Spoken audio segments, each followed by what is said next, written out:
Assalamualaikum warahmatullahi wabarakatuh. Pada kesempatan ini, saya Jihan Nabila Istiqomah, NPM 2062201056 akan mempresentasikan hasil proposal yang saya bikin yang berjudul Analisis Pengaruh Kinerja Keuangan Terhadap Harga Saham pada PT Adikarya Persero Tbk. Latar belakang, eh, banyak perusahaan Indonesia masih menggunakan sistem pengukuran kinerja tradisional saat ini. Penilaian kinerja perusahaan yang paling sederhana dan paling umum digunakan adalah pengukuran yang mengikuti pendekatan tradisional, yaitu pengukuran kinerja yang diperoleh semata-mata dari informasi keuangan perusahaan. Biasanya menggunakan alternatif ini karena pengukuran kinerja sangat mudah dilakukan, namun eh, mengukur keberhasilan dengan pendekatan tradisional yang juga dimiliki beberapa kelemahan, seperti menargetkan manfaat jangka pendek daripada manfaat jangka panjang. Kelemahan lain dari pendekatan ini adalah ketidakmampuan perusahaan untuk mengukur aset tidak berwujud dan kekayaan intelektual sumber daya manusia. Keterbatasan dalam pengukuran kinerja tradisional ini telah membuat manajemen menyadari perlunya keseimbangannya. Rumusan masalah. Berdasarkan latar belakang yang dikemukakan di atas, maka rumusan masalahnya yaitu bagaimanakah kinerja keuangan perusahaan BUMN terdaftar di Bursa Efek Indonesia. Tujuan penelitiannya, berdasarkan rumusan masalah sebagaimana tersebut di atas, maka tujuan penelitian ini adalah untuk mengetahui bagaimanakah kinerja terhadap keuangan perusahaan BUMN tersebut. Ada manfaat penelitian, ada tiga, yaitu memberikan informasi yang valuable bagi investor dalam mengambil keputusan investasi. Kedua, membantu perusahaan dalam meningkatkan kinerja keuangan dan harga sahamnya. Ketiga, memberikan kontribusi bagi pengembangan ilmu pengetahuan dalam bidang manajemen keuangan dan pasar modal. Selanjutnya, ada batasan masalah. Satu, waktu penelitian. Membatasi rentang waktu penelitian menjadi periode tertentu, misalnya 5 tahun terakhir, untuk memfokuskan analisis pada periode yang relevan dan memperhitung perubahan dalam kinerja keuangan dan harga saham. Kedua, perspektif analisis membatasi perspektif analisis, misalnya fokus pada pengaruh kinerja keuangan terhadap volatilitas harga saham. Ketiga, variabel kinerja keuangan membatasi variabel kinerja keuangan yang dianalisis seperti pendapatan laba bersih, rasio keuangan, seperti rasio yang seperti rasio keuangan, seperti rasio utang terhadap ekuitas atau rasio laba bersih terhadap penjualannya, dan lainnya sesuai dengan tujuan penelitian. Keempat, perusahaan dan industri membatasi analisis hanya pada PT Adikarya Persero Tbk tanpa membandingkan dengan perusahaan lainnya dalam industri yang sama atau industri sejenisnya.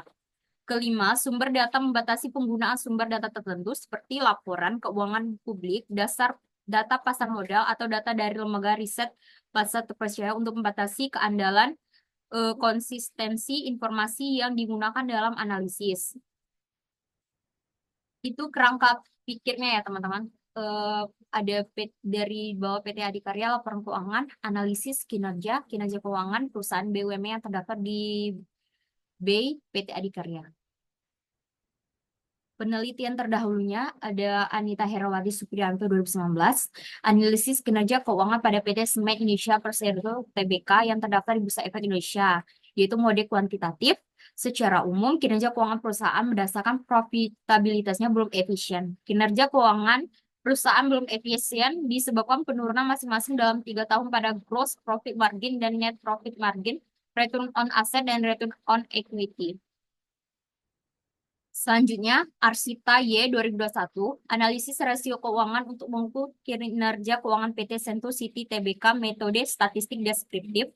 Kinerja keuangan PT Sento City Tbk tahun 2014 sampai 2019, di mana rasio likuiditas berada dalam keadaan liquid. Rasio solvabilitas dalam keadaan baik karena berada di atas standar rasio keuangan. Rasio aktivitas dan profitabilitas berada dalam keadaan dalam keadaan kurang baik karena berada di bawah standar rasio keuangan. Rumia Simanulang, Desi Rahmadani Chandra 2021, analisis rasio profitabilitas dan rasio likuiditas terhadap kinerja keuangan pada perusahaan manufaktur sub hmm, itu sektor food ya berverage dan terdaftar di BEI periode 2016-2020. Perhitungan rasio profitabilitas diukur menggunakan net profit margin, return on asset, return on equity menunjukkan bahwa kondisi kinerja keuangan perusahaan dalam keadaan kurang baik, buruk, dan gross profit margin menunjukkan bahwa kondisi kinerjanya juga kurang baik. Keadaan baik, sedangkan perhitungan rasio likuiditas diukur menggunakan suran quick ratio dan cash ratio menunjukkan bahwa kondisi kinerja keuangan perusahaan dalam keadaan baik. Hipotesisnya, H, H pangkat 1 terhadap pengaruh debt to equity ratio DR secara parsial terhadap harga saham perusahaan pada PT Adikarya Persero Tbk.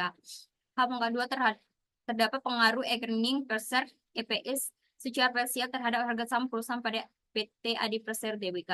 Ketiga, terdapat pengaruh net profit margin NPM secara parsial terhadap harga saham perusahaan pada PT Adi Karya Persero Tbk. Empat, terdapat pengaruh debt to equity ratio DER, earning per share EPS, dan net profit margin NPM secara simultan terhadap harga saham perusahaan pada PT Adikarya Tbk. Jenis penelitiannya, jenis data yang digunakan untuk dalam penelitian ini adalah kualitatif, yaitu data yang diperoleh dalam bentuk uraian penjelasan mengenai keadaan perusahaan dan data kuantitatif, yaitu data yang dapat dihitung atau dalam bentuk dokumen-dokumen dan laporan yang berhubungan dengan objek dan sasaran. Definisi operasional variabel. Variabel bebas dalam penelitian ini adalah kinerja keuangan X. Variabel terikat dalam penelitian ini adalah kinerja keuangan Y.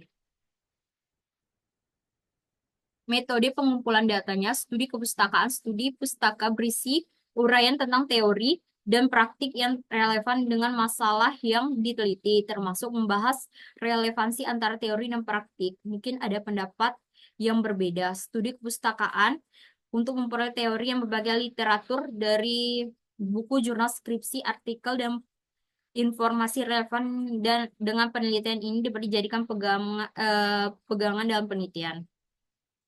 Slide terakhir, metode analisis data. Ada rasio likuiditas, rasio solvabilitas, dan collection periods. Demikian presentasi yang saya paparkan, materi rancangan saya sendiri. Semoga bermanfaat dan apabila kurang berkenan saya mohon maaf. Terima kasih. Wassalamualaikum warahmatullahi wabarakatuh.